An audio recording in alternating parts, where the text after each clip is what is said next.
everybody, and welcome to Creative Edge. So, today we are going to do the type of questions that you encounter in your reading comprehensions if you are attempting the NIFT exam. तो सबसे पहले तो समझते हैं people कि what does your reading comprehension check? तो जैसे आप लोग देख सकते हैं, आपको रीड करना होता है, आपको कॉम्प्रिहेंड करना होता है और आपको एनालाइज करना होता है. Basically it checks your ability to read, analyse and infer the information that is given to you. Alright, so there is कोई रॉकेट साइंस नहीं है. बचपन से हम लोग अनसीन पैसेजेस अटेम्प्ट करते आ रहे हैं and we are doing very well with that, right. But हमारे लिए अब फोबिया क्या हो गया है कि हम लोग इसको थोड़ा सा ब्रेक के बाद अटेम्प्ट कर रहे हैं, राइट, है ना. Also before we move ahead, मैं आप लोगों को ये बताना चाहती हूँ that in the description box below you will find practice RCs. Please make sure कि आप उन आरसीज को प्रैक्टिस करें before you give the final lift. Okay, तो आगे बढ़ते हैं. Let us understand the importance of RCs in the NIFT section. ठीक है, क्यों इंपॉर्टेंट है हमारे लिए? सबसे पहले तो हमारे लिए एक बहुत बड़ी स्कोरिंग अपॉर्चुनिटी है. यू नीड टू अंडरस्टैंड कि जो क्वेश्चंस आ रहे हैं वो यूजुअली डायरेक्ट क्वेश्चंस होते हैं. तो आपके लिए एक उम्दा अपॉर्चुनिटी है to grow in terms of marks where NIFT is concerned. Second is vocabulary building. बहुत सारे फ्रीक्वेंटली यूज्ड वर्ड्स होते हैं, ठीक है, तो यहां पर वो वर्ड्स टेस्ट होते हैं. तो अगर आपकी वोकैबुलरी अच्छी है या आपने वर्क किया है इस पे, आई एम श्योर आरसीज आपके लिए एक added feather to the cap रहेंगे. Analytical skills, it helps to judge your tone, the tone of the author, the perspective of the author and the argument that is being discussed. तो please understand कि जब हम एक passage पढ़ रहे होते हैं, it is as good as having a conversation with a person. आपको उस passage से समझ में आ जाता है कि author अगर खुश है, नाराज है, अगर वो पॉजिटिव सोच रहा है या नेगेटिव सोच रहा है, या अगर उसकी कोई अलग ओपिनियन है. Okay, that is what it जजेस. Last but not the least, time management के लिए हमारे लिए ये बहुत ही इंपॉर्टेंट चीज है. यू नीड टू अंडरस्टैंड कि अगर हम लोग एफिशिएंटली एक आरसी में परफॉर्म करते हैं तो हमारी overall growth is pushed. Okay, you get a very good push in your RCs. Let's see in the next slides what types of RCs we can encounter. ठीक है, तो आप किस तरीके के क्वेश्चंस देख सकते हैं? आप फैक्चुअल या डायरेक्ट क्वेश्चंस देखेंगे, आप इन्फ्रेंस बेस्ड क्वेश्चंस देखेंगे, आप वोकैबुलरी बेस्ड क्वेश्चंस देखेंगे, आप टोन या एटीट्यूड वाले क्वेश्चंस देखेंगे, पर्पस मेन आइडिया वाले क्वेश्चंस देखेंगे, या फिर एप्लीकेशन और कॉन्टेक्चुअल क्वेश्चंस देखेंगे. इन क्वेश्चंस को थोड़ा सा डिटेल में समझते हैं कि ये कौन से टाइप के क्वेश्चंस होते हैं और कैसे हम इनको समझ सकते हैं, राइट. तो सबसे पहले फैक्चुअल एंड डायरेक्ट क्वेश्चन. तो जो ये फैक्चुअल क्वेश्चंस हैं, ये हमसे पूछते क्या है? ये आपसे स्पेसिफिक डेट्स पूछेंगे, शायद स्पेसिफिक इंफॉर्मेशन पूछेंगे जो डायरेक्टली पैसेज में दी गई है. हो सकता है स्टैटिस्टिकल या एनालिटिकल डेटा मेंशन्ड हो, किसी ऑथर का पर्सपेक्टिव मेंशन्ड हो, वो भी आपसे डायरेक्ट पूछा जाएगा. ठीक है, याद रखिएगा कि ये एक easy scoring type of question है. It is very easy to score in this type of a question. कभी भी इसे हमें छोड़ना नहीं है. ओके, तो अगर आप यहाँ पे एग्जांपल भी देखेंगे, पैसेज में बोला गया sustainable fashion uses eco friendly material. What does sustainable fashion use? Direct answer is given there, eco-friendly material, right? आगे बढ़ते हैं. Let's go on to the next slide. The next slide says कि inference based questions क्या होते हैं. ठीक है, अब एग्जाम्पल क्या दिया हुआ है? Consumers talk about sustainability but buy cheap fast fashion. What can be inferred about consumer behaviour. तो ये क्या डायरेक्ट हमें यहाँ पर दिया हुआ है आंसर? नहीं, ये हमें एक अंदाजा निकालना है. जैसे अगर मैं आप लोगों को मैथ्स की भाषा में बोलूं A is equal to B and B is equal to C, तो A is equal to what? You will directly come up with C as your answer. That is what we are talking of जब हम एक inference based questions की बात कर रहे हैं. Please remember, आपको इस टाइम पे फोकस क्या करना है? जो implied meaning है उस पर, या जो conclusion निकल रहा है उस पर. Okay, let's move on ahead. Next आते हैं हम vocabulary based questions. Guys, अगर आप लोगों ने इस past months में अपनी vocabulary building पे काम किया है, इस तरीके के क्वेश्चन को अटेम्प्ट करना is a piece of cake for you all. Okay, please see. It says the designer focused on the aesthetic appeal of the dress. आपसे पूछा गया है सिनोनिम ऑफ एस्थेटिक. तो एस्थेटिक का मीनिंग आर्टिस्टिक है. ये आपको एक कॉन्टेक्चुअल मीनिंग से भी समझ में आ जाएगा. तो ये आपके फ्री मार्क्स हैं people. What you need to understand is कि contextual meaning is also very helpful in understanding the vocabulary based questions. Next type of questions पे चलते हैं. अगले टाइप ऑफ क्वेश्चंस है हमारे टोन और एटीट्यूड वाला क्वेश्चन. गाइस, टोन और एटीट्यूड क्या होता है? जब ऑथर कुछ लिख रहा है, उसके मन में कुछ भावनाएं होती हैं, वो उसको किस तरीके से व्यतीत कर रहा है, वो अपने पार्ट को किस तरीके से हमें समझा रहा है, वो अपना पक्ष कैसा रख रहा है, ये सब हमें कैसे पता चलता है? हमें पता चलता है by the tone of the author. If you see in this passage, आपको जो पीछे एग्जाम्पल देखेंगे उसमें लिखा है digital tools have expanded creative possibilities but raised authenticity concern. तो इसमें अगर मैं आपसे पूछूं कि ऑथर का टोन क्या है, तो आप मुझे बताओगे थॉटफुल. राइट? क्यों थॉटफुल? क्योंकि एक तरफ तो वो क्रिएटिव पॉसिबिलिटीज एक्सपांड करने की बात कर रहे हैं, वहां पर साथ साथ में बट भी बोला गया है, विच मीन्स कि ऑथेंटिसिटी की कंसर्न है. ये ऑथर को ऐसा लगता है. तो very clearly it needs to be understood that tones किस तरीके के होते हैं. Now what you need to do in this case, बहुत टाइम पे ऐसे वर्ड्स दिए गए होते हैं वोकैबुलरी के जो टोन्स के लिए वैलिड होते हैं बट हमने कभी नहीं सुने हैं. से फॉर एग्जाम्पल, अगर हमें कोई नॉलेज एक्सपांड कर रहा है या अपनी बेस्ट ऑफ हिज नॉलेज बता रहा है, ठीक है, वहां पे अगर दिया है पेडेंटिक टोन, और अगर मैं एक स्टूडेंट हूं जिसे पेडेंटिक का मतलब पता नहीं है, तो क्या मैं वो क्वेश्चन अटेम्प्ट कर पाऊंगा या पाऊंगी? नहीं कर पाऊंगी. राइट?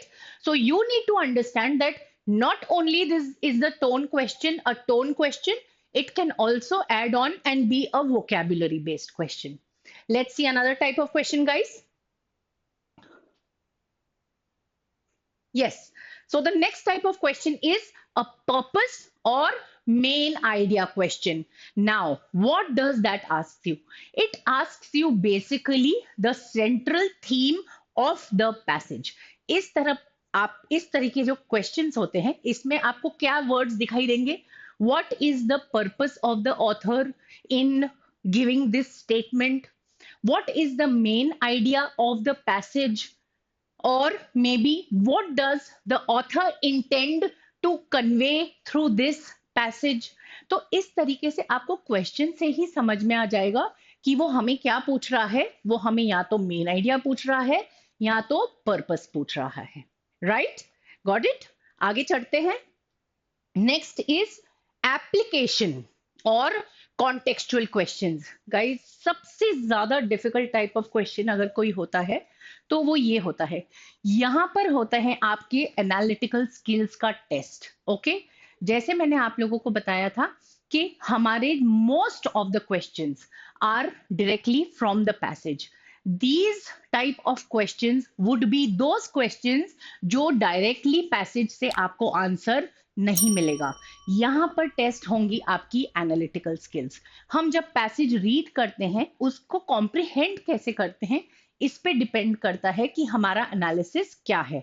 ऑलराइट, अगर आप यहां पर क्वेश्चन भी देखें पीछे, so you will very very clearly see that sustainable fashion promotes eco friendly practices. ये स्टेटमेंट है. क्वेश्चन क्या दिया गया है?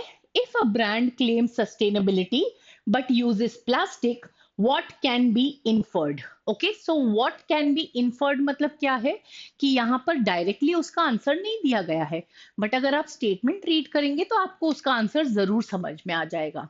Okay, now please understand people, when we are talking of the type of questions जो हमें आते हैं while we are solving RCs, the easy part is reading a passage. The difficult part is trying to understand what the question demands of us as students. ठीक है? तो best चीज ये होती है अगर आप अपना साइके समझे. बहुत सारे स्टूडेंट्स हैं जिनको कंफर्टेबल होता है पहले क्वेश्चन रीड करके फिर पैसेज की तरफ आना.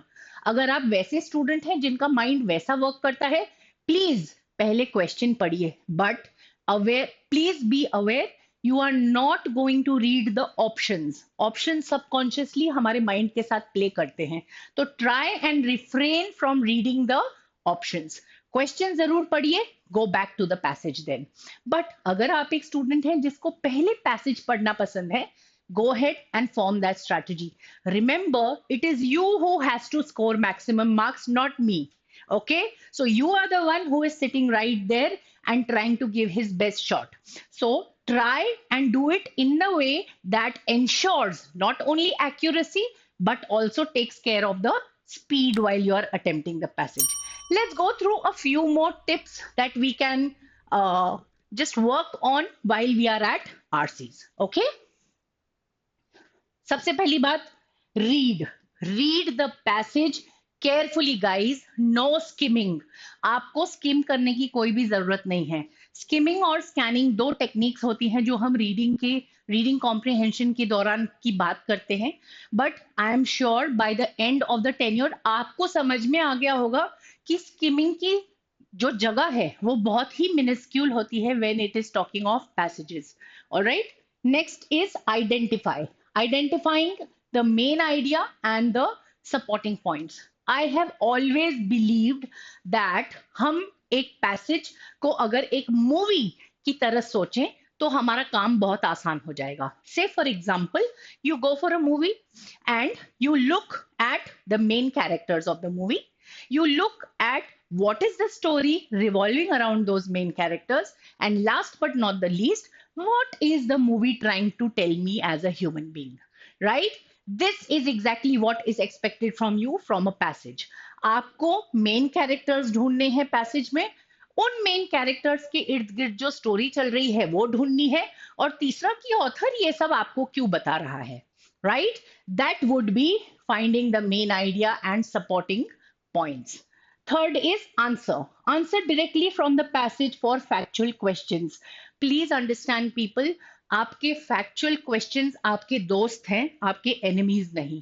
जितने क्वेश्चंस आप अटेम्प्ट करना चाहते हैं आप अटेम्प्ट करें, बट अगर फैक्चुअल क्वेश्चंस, वोकैब्युलरी क्वेश्चंस, ये क्वेश्चंस आपकी स्ट्रेंथ हैं, तो सबसे पहले उन क्वेश्चंस को अटेम्प्ट करें. Okay, use context clues for vocabulary and inference questions.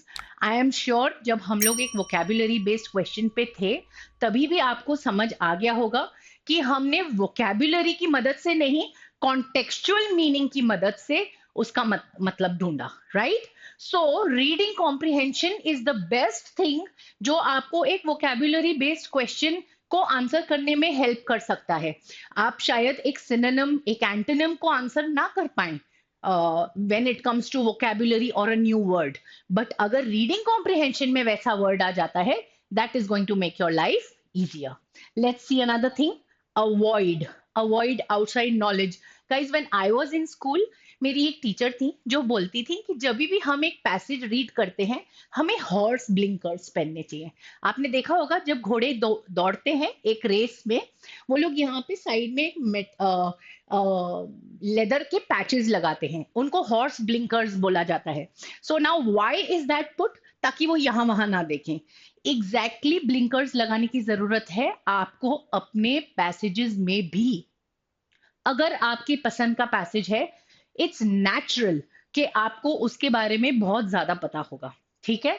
तो अगर ऐसा है, प्लीज याद रखें कि जो इंफॉर्मेशन पैसेज में दी हुई है वो ही इंफॉर्मेशन सिर्फ वैलिड है. No other extraneous information will be helpful to you in solving the passage. Okay? Now, last but not the least, do remember that RCs are scoring and predictable if practiced well. So practice, guys. Focus on types, tone, vocabulary, and inference. Again, जो चार type के questions आते हैं उन पे focus करना जरूरी है guys. Remember, NIFT is just a test away from your reach. Okay, practicing previous NIFT passages is highly recommended. PYPs, right? Sample papers, ये सब चीजें आपको आपके गोल के और ज्यादा करीब ले आएंगी. So do not, I would say, just do not hesitate to practice from any of them. Well, this was all that we had to share today about the types of questions that you have in RCs. Given below in the description box is a link जहां पर practice worksheets दी गई हैं. Please make sure कि आप वो उसका use करें और आप उनको practice करें before you attempt the NIFT. In the meanwhile, I shall take your leave. Happy learning.